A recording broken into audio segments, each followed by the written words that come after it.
17 minutes before a $28 million mafia wedding was supposed to unite the Moretti empire with a Hartwell fortune, Dante Moretti canceled the ceremony because of what he found in a ruined room behind the bridal archive.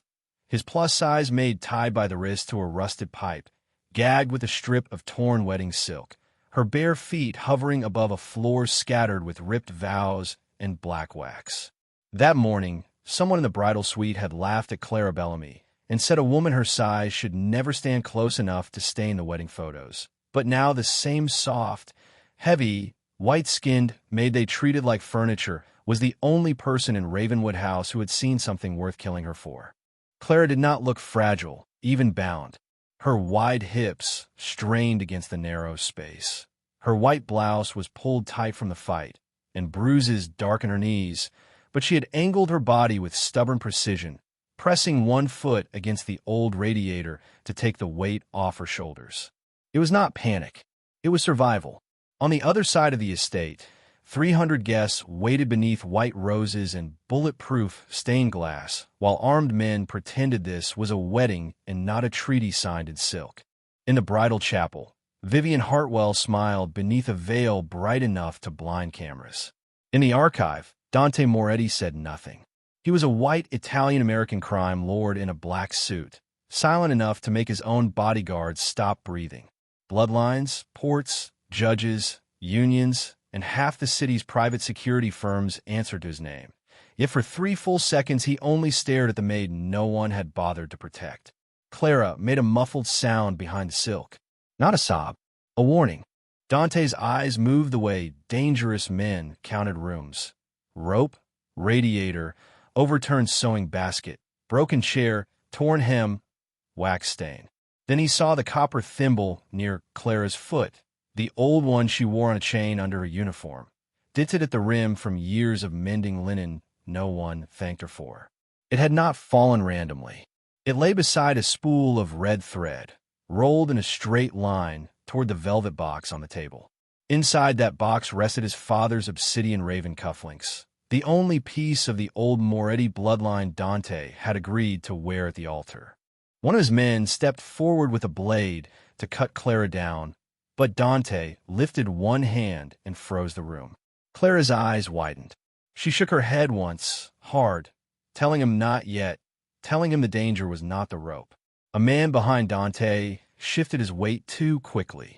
Cole Mercer, his trusted security captain, reached for his radio, then stopped when Dante turned the cufflink beneath the yellow archive light. The raven was almost perfect. Almost. Dante looked from a missing feather on the black stone bird to Clara's bruised face, and for the first time that day, the wedding bells outside sounded like a warning siren. The missing feather on Dante Moretti's cufflink had begun as a single black stitch 2 days earlier, hidden beneath the hem of an ivory vowcloth Clara Bellamy was not supposed to notice. She stood outside the sealed bridal corridor with the linens pressed against her full chest, broad shoulders aching from the weight, while a Hartwell assistant looked past her face and down at the space her body took up in the doorway. "Service in trance," the girl said, flicking 2 fingers as if Clara were a cart left in the wrong hall. Guests and family only beyond this point. Clara's pale, cheeks warmed, but her hands stayed steady around the folded silk. Then someone should tell your bride her vow cloth is going to crease before noon. Behind the assistant, 2 bridesmaids whispered and laughed into their champagne. One of them did not lower her voice enough. "She's enormous." The word landed where old wounds lived. Clara had heard softer versions of it years ago at Hartwell Bridal, before they pushed her out of the workroom and said her hands were too heavy for luxury fabric, her body too distracting for brides who wanted perfection. Now those same women paid her to steam their linens from the servant stairs. She swallowed the ache, not the insult, and stepped forward with the calm pressure of someone who had carried wet velvet drapes heavier than most men could lift. The corridor narrowed around her, all mirrors, white flowers, and security men pretending not to stare. Clara knew what they saw: a very large white maid in a black uniform, soft where rich women were sharp, poor where they were polished, visible only when she made them uncomfortable. What they did not see were her fingers. Those fingers could feel a broken thread through gloves. Those fingers had repaired lace by candlelight while her mother coughed in the next room. Those fingers now brushed the vowcloth's corner and paused. The monogram was wrong by less than a breath. Not crooked enough for a guest. Wrong enough for a woman raised to understand that expensive fabric lied only when someone had touched it in a hurry. "Move," Cole Mercer said from beside the chapel doors. Dante Moretti's security captain wore his smile like a locked blade. His eyes dropped to the copper thimble hanging beneath Clara's collar. That antique part of the costume. A few staff members laughed because Cole had given them permission. Clara closed one hand around the thimble. "No, sir. It keeps me from bleeding on things people pretend are clean." The laughter died too fast. At the far end of the corridor, Dante Moretti had appeared without a sound. Black shirt, rolled sleeves, no wedding ring yet. His white face still as carved stone beneath the chapel light. He did not defend Clara. He did not smile.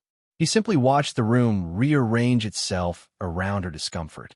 The Hartwell assistant stepped back. Cole's jaw tightened.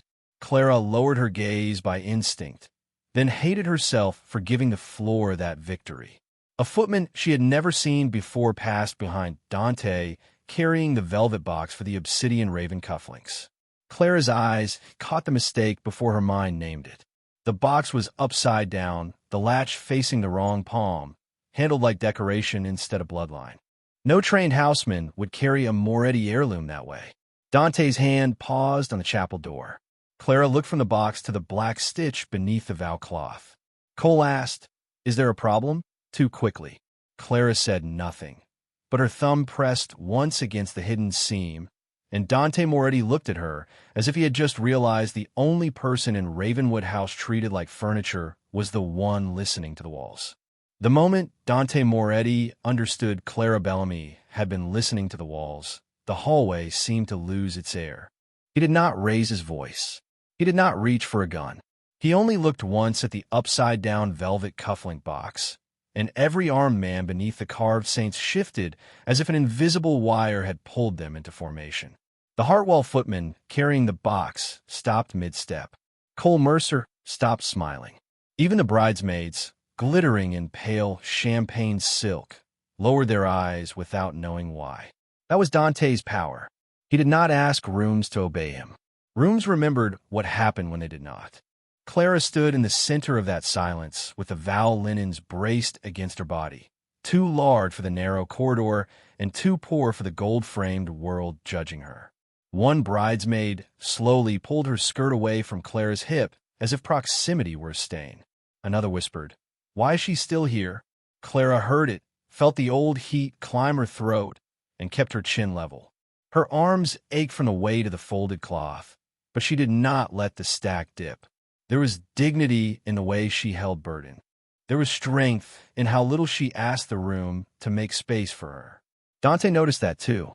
He noticed the controlled breath, the red mark with a linen pressed in her forearm, the way her fingers rested not on top of the vow cloth but along the seam, feeling what her eyes were not allowed to inspect. "Give me the box," Dante said. For words. The footman obeyed, so quickly the velvet nearly slipped from his hands. Cole stepped forward. "Boss, the ceremony schedule is tight. The Hartwells requested the heirlooms go straight to your suite." Dante turned his head half an inch. Cole stopped talking. Across the corridor, one of Dante's lieutenants quietly closed the chapel doors, shutting out the organ rehearsal and the soft, expensive murmur of guests who had paid for seats with favors, secrets, and blood. Dante opened the box. The cufflinks gleamed black as wet stone, ravens carved from obsidian with silver eyes. Clara should not have looked. A maid did not stare at a Mafia heirloom. A maid did not correct the men who owned the building she cleaned. But her thumb found the black stitch again, and she saw the same wrong curve repeated in the raven's wing. Not proof. Not yet. Just a pattern trying to hide inside luxury. Dante looked up before she could lower her eyes. "You have something to say, Miss Bellamy?" Her name in his mouth changed the hallway. The staff heard it. Cole heard it. Clara felt it like a hand at the center of her back, not rescuing her, not claiming her, only forcing the room to admit she had a name. "No, sir," she said carefully, not without being certain. A faint movement passed through Dante's face, too small to call surprise. Most people in his world lied loudly to appear useful. Clara had chosen caution in front of a man who could end lives for wasting his time. That made him look deeper. Before he could speak again, the chapel doors opened from the inside. Vivian Hartwell stepped into the corridor in a white silk robe, diamonds at her throat, her smile bright enough to cut. Her gaze landed on Clara's hands, touching the vow cloth, then on Dante, watching her. The smile did not move, but the air sharpened. "Why?" Vivian asked softly. "Is the laundry girl holding something that belongs on my altar? Why is the laundry girl holding something that belongs on my altar?" Vivian Hartwell's voice was soft enough for manners and sharp enough for blood. The corridor did not move, but everyone inside it changed shape around her. Bridesmaids straightened. Hartwell assistants lifted their chins. Cole Mercer's hand relaxed, near his radio, like he had been waiting for permission to become cruel. Clara Bellamy kept both arms around the vow linens, feeling the hidden black stitch beneath her thumb, feeling Dante Moretti's silence behind her like a closed door no one dared touch. Vivian stepped closer in her white silk robe, diamonds cold against her throat, her pale face arranged into the kind of beauty that made photographers forgive violence. Her eyes traveled over Clara slowly, not like a woman looking at another woman, but like an owner inspecting a stain. "You know," Vivian said, smiling toward the watching staff, "my grandmother used to say good help should be invisible. But you make that difficult, Clara. There's so much of you in every doorway." A tiny laugh broke from one bridesmaid, then another. Someone looked down at the marble. Someone else looked at Dante and immediately looked away. Clara's grip tightened once around the linen, then loosened. She would not wrinkle the cloth just because they wanted to see her hand shake. "I was delivering the vow set, Miss Hartwell," she said. "That's my assignment." "Your assignment," Vivian repeated, as if the word tasted cheap. "Your assignment is to steam, fold, carry, and disappear. Not stare at heirlooms. Not hover near my groom. And certainly not put your thick little fingers on anything that will be photographed." The silence after that was worse than the laughter. It was the silence of a room deciding whether a woman's dignity was worth risking their paycheck. Dante's jaw did not move, but his right hand closed slowly around the velvet cuffling box until the hinge gave a faint wooden creak. He still said nothing. Clara felt the cruelty of that too, and the strange test inside it. In Dante's world, people revealed themselves when no one stopped them. Vivian turned suddenly and lifted one arm, letting her robe fall open enough to reveal the unfinished corset panel of her wedding gown beneath. "Since you're so eager to touch the altar, fix what your department failed to finish." She pointed to the floor at her feet. "Down there, where you belong." Clara's face burned, not because kneeling was new. Maids knelt every day. They knelt to scrub wine out of rugs, to gather broken glass, to pin hems on women who never learned their names. But this was different. This was a public placing. A beautiful woman in diamonds telling a large woman in uniform that her body, her work, her whole life belonged below eye level. Clara lowered herself carefully, not collapsing, not apologizing, the muscles in her legs taking her weight with quiet strength. Her body filled the space at Vivian's feet, soft and solid and impossible to erase. When one assistant whispered, "Careful, she'll split the seam," Clara took a breath through her nose and threaded the needle anyway. Her fingers did not tremble. The first pass of the needle slid through silk. Then Clara saw it. Beneath the corset boning, hidden under a row of bridal pearls, was the same black thread from the vow cloth, looped around a strip of rice-thin paper no seamstress would ever leave inside a gown. Vivian's jeweled heel shifted, pressing lightly against Clara's wrist, a warning disguised as impatience. "Don't take all day," she murmured. "Men like Dante don't wait for women like you." Clara said nothing. She tucked the loose edge of the paper beneath her palm as Dante watched from the corridor, his eyes dark and unreadable, waiting to see whether the maid everyone mocked would break or do something far more dangerous. Then Clara felt the words raised under the silk with her fingertip, Two small lines hidden where only a woman on her knees could find them. Transfer after vows. Transfer after vows was not a phrase Clara Bellamy was meant to find with her fingertips while kneeling at Vivian Hartwell's feet. For 1 second, the words burned hotter than the humiliation. Then Vivian's jeweled heel pressed harder against her wrist, and Clara made the first dangerous choice of her life. She did not pull away. She did not accuse anyone. She lowered her head as if obedience had finally won, let the soft weight of her body settle solidly against the marble, and used the pressure of her own knee to pin the hem in place while her fingers worked beneath the corset seam. To the room, she looked like a big, quiet maid swallowing another insult. To Dante Moretti, watching from the corridor, she looked like a woman stealing fire with a sewing needle. Clara slid the rice-thin strip free without tearing the silk, folded it once beneath her palm, and guided it into the hollow rim of her copper thimble. Her mother had kept needles there during long nights in rented workrooms. Clara now kept secrets. "Done," she said softly. Vivian glanced down, surprised. The seam lay perfect, the pearls aligned, the corset smooth enough to make every bridesmaid's mouth tighten. Even the assistant who had whispered about Clara splitting the fabric stopped smiling. Skill had a sound in rich rooms. It was the sudden absence of mockery. Vivian's eyes narrowed. "You may go," she said, but Cole Mercer stepped in before Clara could rise. "I'll take the vow linens from here." Clara stood slowly. She was not graceful in the way Vivian was graceful. She did not float. She rose like something heavy, deciding the floor no longer had permission to hold her. The stack of linens shifted, and one corner of the top cloth slid toward a puddle of champagne a bridesmaid had spilled near the chapel door. Cole reached for it too late. Clara moved first. She turned her wide body between the spill and the silk, taking the stain across the front of her black uniform instead of letting it touch the vow cloth. The impact made the bridesmaid gasp. The linens stayed clean. The hidden strip stayed inside the thimble. Clara's voice remained low. "Now it can still go on the altar." No one laughed. Dante's eyes darkened. Not with pity, with calculation. He had seen men take bullets with less control than that. "Let Miss Bellamy finish her assignment," he said. It was not a rescue. It was barely a sentence. But the corridor shifted. Cole's hand stopped inches from the linen. Vivian's smile sharpened into something uglier. Clara walked past them with the vow cloth pressed against her stained uniform. Every step deliberate, every stare landing on her back like a thrown stone she refused to pick up.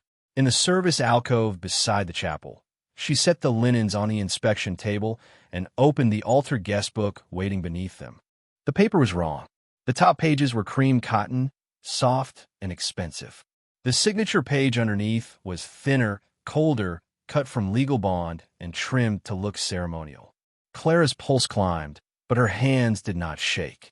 She touched the edge once, felt the old staple scar beneath the binding, and understood only one thing for certain. Someone had hidden a document inside a blessing. She pulled a single red thread from her sleeve and tied it around the real cufflink box latch, a warning small enough to be dismissed by everyone except the man who had watched her hands. Then the service door clicked shut behind her. Cole Mercer stood in the alcove. No smile now, one hand locking the deadbolt. "You really should have stayed invisible, Clara. You really should have stayed invisible, Clara," Cole Mercer said, and the deadbolt slid home with the small, final sound of a life changing. Clara did not scream. She looked at his hand first, not his face, because hands told the truth faster than mouths. His thumb was stained with black wax. The same wax from a vow cloth. The same wax that had brushed the copper thimble, now hidden against her palm. Cole saw her notice, and his expression emptied.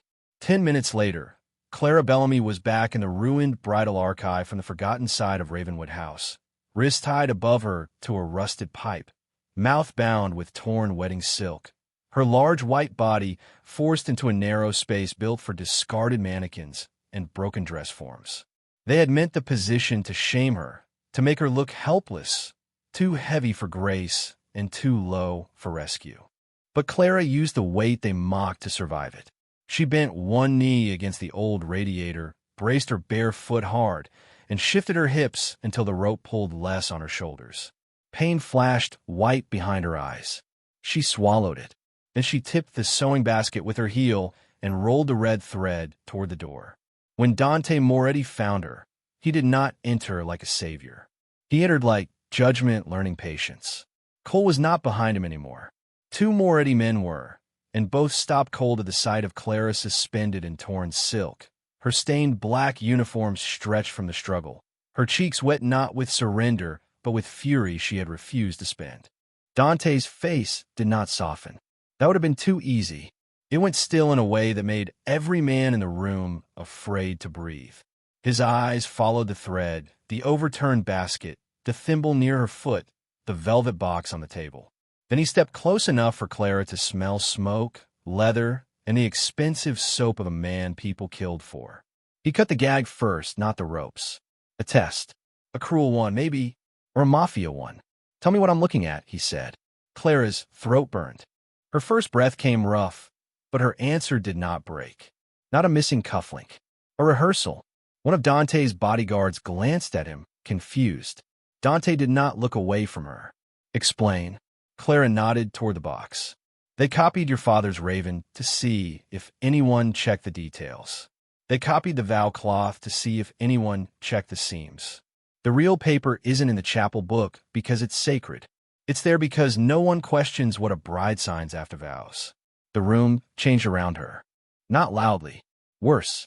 The men who had ignored Clara for weeks now looked at her hands as if they had been weapons all along. Dante reached for the thimble, opened the hollow rim, and found the rice-thin strip folded inside. He read only 2 words before his jaw tightened. Transfer after vows. For the first time, his gaze dropped to her bruised wrists, and something darker than anger moved behind his eyes. Cut her down, he said. This time it was not a request. When her legs nearly failed, Dante did not catch her like a lover. He caught her like a secret his enemies had tried to steal, one arm firm behind her back, his black coat already being placed over her shoulders by a lieutenant who suddenly could not meet her eyes. Clara pushed one hand weakly against his chest. The linens, she whispered. They'll switch them again. Dante looked down at her, and the silence between them became dangerous. Then you're not leaving my sight. His radio crackled before she could answer. A voice from the chapel hissed through static. Boss, Hartwell Security just sealed the altar doors. Hartwell Security just sealed the altar doors, the radio hissed, and Dante Moretti's hand tightened once around Clara Bellamy's waist before he let her stand on her own. Not because he trusted the floor, because he had already learned she would rather bleed upright than be carried like a helpless thing. Security room, he said, and every man behind him moved. Clara pulled his black coat closer around her shoulders, the sleeves swallowing her hands, her wrists raw beneath the expensive wool. One lieutenant reached to guide her by the elbow, but she stepped back before he touched her. Don't drag me, she said, voice hoarse from a gag, but steady. I'll walk. Dante looked at her then, really looked at the large white maid in a stained uniform, soft body bruised from rope, bare feet planted against the ruined floor as if the world had tried and failed to move her. A dangerous kind of respect entered his silence. Then stay beside me, he said. Not behind. Beside. The order changed the hallway before Clara took a single step. Men who had once brushed past her with laundry carts now parted so wide their shoulders hit the walls. A Hartwell assistant saw Dante's coat on Clara and stopped mid-whisper, fear flattening her face. Clara felt every stare. For once, she did not fold herself smaller to make the room comfortable. She walked through Ravenwood House with her chin lifted, heavy body aching, thimble clenched in her palm, and the most feared man in the city matching his pace to hers. The security room sat behind the old chapel sacristy, a narrow chamber of monitors, locked panels, and maps of the estate's private corridors. Dante shut the door behind them, trapping them in the blue glow of camera feeds and gunmetal silence. Forced close, he was all heat under control, smoke and bloodline and restraint. Clara kept one hand on the edge of the console to steady herself. He noticed, but did not touch her again. Tell me where they cut my men off, he said. On the main screen, The chapel looked peaceful. White roses, gold chairs, Vivian at the altar, smiling like nothing had gone wrong. But the seating chart taped beside the monitors made Clara's stomach drop. She reached for it before anyone gave permission. A bodyguard started to object. Dante said, "Let her." The room went still. Clara traced the linen service route with one thick, careful finger. "Your men were assigned to the center aisle this morning. Someone moved the Hartwell cousins here, and here. Not family placement. Human walls." She tapped the lower corner. "And these napkin bundles are wrong. Black ribbon means staff exit blocked. I tied them in ivory." One lieutenant stared at her, as if the maid had just spoken a language only soldiers understood. Dante leaned closer, his shoulder nearly touching hers. "Can you get eyes behind the altar?" Clara swallowed. "Not from here, but there's a linen pass-through behind a projection booth. I can reach it." "No." His answer was immediate, cold, possessive enough to make the room hold its breath. Clara turned to him, pain bright in her eyes, but not surrender. "If you hide me now, they win. They counted on me staying invisible." Dante's gaze dropped to her bruised wrists, then to the thimble in her hand. Slowly, he took a small black access key from his own ring and placed it in her palm. The gesture was quiet. The consequence was not. His bodyguards looked at the key, then at Clara, and something in the hierarchy of Ravenwood House shifted on its bones. "You open the pass-through," Dante said. "My men follow your route." Clara closed her fingers around the key. "And if I'm wrong?" Dante's eyes went darker than the monitors. "Then I lose a wedding." "If you're right, Miss Bellamy, someone tried to steal my empire while making you kneel under it." Before she could answer, every screen in the room flickered black. A new message appeared across the chapel feed in white letters, typed from inside the sealed altar control booth. "Send the maid back, or the vows begin with blood." "Send the maid back, or the vows begin with blood" stayed on the black monitor long enough to make every man in the security room understand the threat was no longer hidden inside silk. It had walked into the chapel, locked the doors, and put 300 witnesses between Dante Moretti and his own empire. Clara Bellamy stared at the words, bare feet cold against the floor, Dante's coat heavy on her bruised shoulders, and felt the old instinct rise in her chest.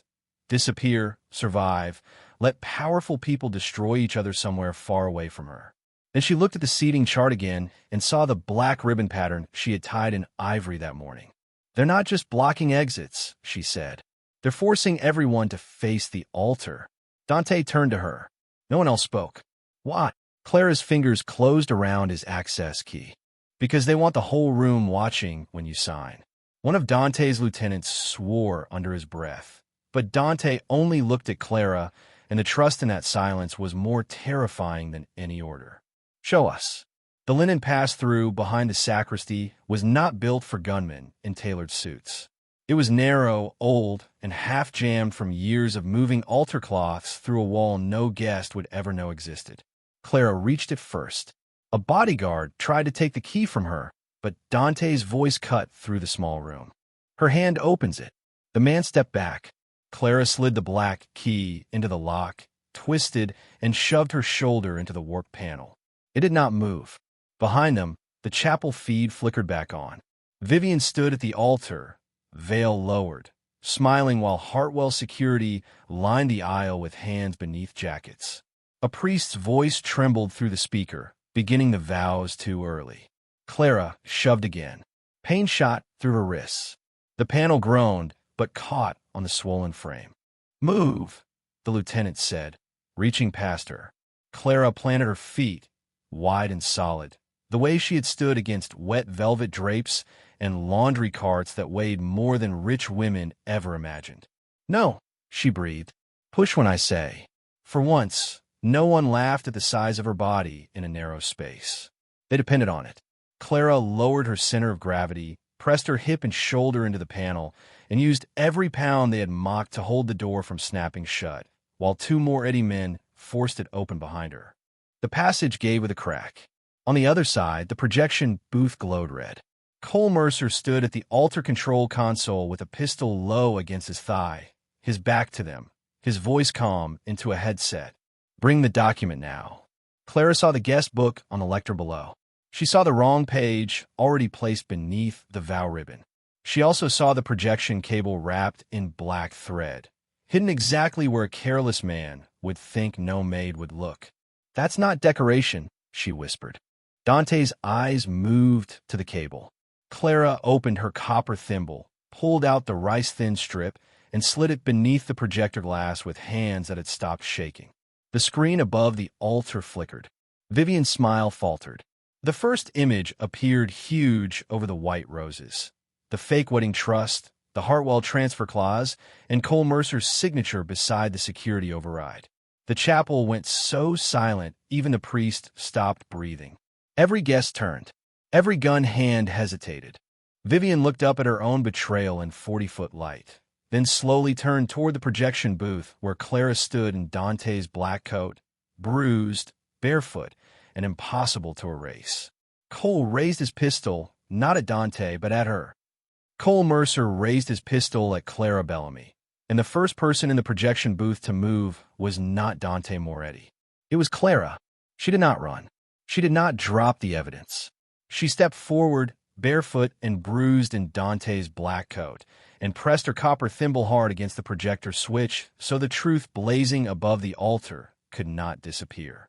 Her large body filled the booth doorway, soft and wounded and immovable, the same body they had mocked now standing between a gunman and the only proof that could save an empire. Cole's voice cracked. Move. Clara's throat still hurt from the gag, but her answer carried through the booth microphone and spilled into the chapel. No, you wanted everyone facing the altar. So let them look. The silence below became total. Vivian Hartwell stood beneath 40 feet of her own betrayal, her perfect veil trembling against her mouth. On the screen, the fake wedding trust enlarged, then the transfer clause, then Cole's security override, then the Hartwell escrow account that would have swallowed Moretti ports the moment Dante signed after the vows. 300 guests saw it. Judges, union men, capos, bankers, women who had laughed behind jeweled fingers, men who had ignored the maid carrying their linens. Every face turned slowly from the screen to Vivian. Cole's finger tightened, but Dante's voice cut through the booth like black ice. Lower it. 2 words. Cole hesitated for 1 fatal second, and that was all Moretti men needed. A lieutenant struck the pistol down and pinned Cole against the console without a shot fired. The chapel gasped as the gun clattered across the projection floor.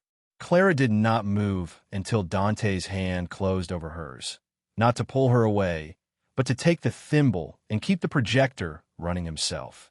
You held long enough, he said quietly. It was the closest thing to tenderness a man like him could offer in a room full of enemies. Then he turned toward the altar. The chapel doors opened as his loyal men took back the aisle, 1 row at a time. Dante descended from the booth with Clara beside him, not behind him.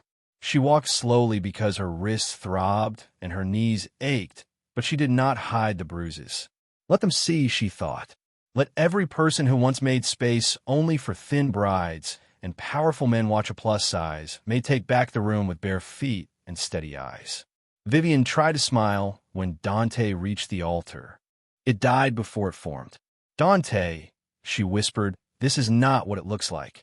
Dante removed his father's obsidian raven cufflinks from the velvet box and placed them on the altar between them like a verdict. No, he said.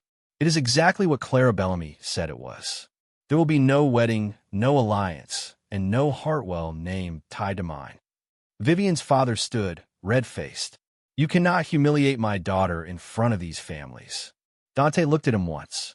She tied my witness to a pipe and tried to marry me over a theft clause. Humiliation is mercy. Phones began vibrating throughout the chapel. Freeze orders began hitting Hartwell escrow accounts in real time. Private security contracts dissolved. 2 banking patrons quietly stepped away from Vivian's mother. A Sicilian elder in the front pew removed the Hartwell pin from his lapel and dropped it onto the marble. The sound was tiny. The death of their backing was not. Vivian turned on Clara then, hatred cracking through her beauty. She's a maid. Clara lifted her chin. Her voice was calm, low. and cleaner than revenge. I was. And you still lost to the woman you thought should stay on the floor. That was the moment the room changed forever. Dante reached into the velvet box, took one obsidian raven cufflink, and fastened it not to his sleeve, but through the ribbon of Clara's copper thimble, making a dark brooch against his coat on her shoulders. Then he placed a black iron key in her palm, the master key to Ravenwood House. From this hour, he said, loud enough for every family to hear, no one enters my house, my chapel, or my private rooms without Clara Bellamy's approval. She keeps the ledger. She keeps the codes. She is the only woman here who protected my name when everyone else tried to profit from it. No one clapped. That would have been too cheap. Instead, the underworld did something far more honest. It lowered its eyes. Staff moved aside for Clara. Bodyguards waited for her signal before opening the aisle. Bridesmaids who had laughed at her size stepped back as if her shadow had become law. Vivian stood abandoned in white silk, a bride without a groom, without a contract, without a room that believed her anymore. 3 months later, when the first rival family came to Ravenwood House asking for terms, they did not ask for Dante first. They stopped at the threshold where Clara Bellamy stood in a deep black dress, the raven and thimble brooch at her heart. Her plus-size body no longer something she folded away, but a presence the entire hall made room for. Dante stood half a step behind her, silent, dangerous, and unmistakably proud. Clara looked at the men waiting outside and turned the key once in her hand. Names, she said, and no one lies in my house. If this ending gave you chills like the video, subscribe for more dark mafia romance stories, and tell me in the comments which moment hit you hardest. Clara holding the projector, Dante canceling the wedding, or the room finally stepping aside for her.